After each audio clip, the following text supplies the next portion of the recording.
ভাবুন তো, একজন মহাকাশচারী যদি স্পেস স্যুট অর্থাৎ ওই বিশেষ ধরনের একটা পোশাক না পরে মহাকাশে চলে যায়, তাহলে কি হবে? তাহলে তিনি প্রথম 10 থেকে 15 সেকেন্ডের মধ্যে প্রথমে সেন্সলেস হবেন, তারপরে কয়েক সেকেন্ডের মধ্যে মারা যাবেন। তার কারণ কি?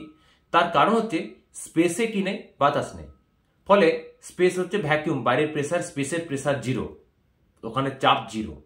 অথচ আমাদের বডির একটা তো প্রেসার আছে, ব্লাড প্রেসার আছে। আর বাতাসের নিয়মে হচ্ছে যে বেশি চাপের থেকে কম চাপের দিকে তার এক্সপানশন হওয়া, চলে যাওয়া। এখন যেহেতু আমাদের বডির একটা প্রেসার আছে, বাইরের প্রেসার জিরো, তাহলে আমাদের বডি কোনো মতেই কি করবে না, অক্সিজেন, আমার লাংস অক্সিজেন ধরে রাখতে পারবে না। যদি আমি অক্সিজেন মাস্ক ব্যবহারও করি, তা সত্ত্বেও আমার লাংস কি করতে পারবে না, ওই অক্সিজেন ধরে রাখতে পারবে না, ওই অক্সিজেন বেরিয়ে যাবে।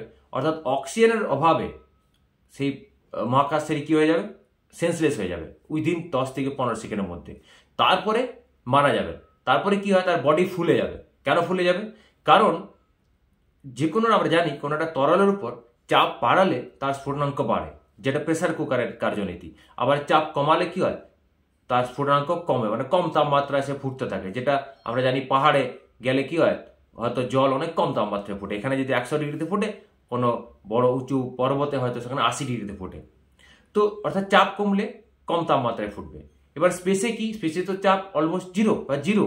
তো সেখানে আমাদের যে বডি টেম্পারেচার, সেই টেম্পারেচারে আমাদের বডি ফ্লুইড কি হবে, বয়েল হতে শুরু করবে। আমরা জানি আমাদের বডির প্রায় 70% হচ্ছে ওয়াটার। তো ওই জিরো প্রেসারে আমাদের বডি যা টেম্পারেচার, সেই টেম্পারেচারে কি হয়, ওই আমাদের বডি ফ্লুইড পুরো ফুটতে থাকে, বয়েল হতে থাকে।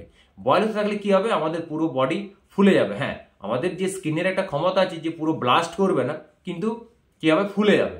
এবং তার ফুলে যাওয়ার পর সমস্ত অর্গান, সমস্ত সিস্টেম রাপচার হয়ে যাবে এবং ইমিডিয়েট সেখানে সেই মহাকাশচারী মারা যাবে।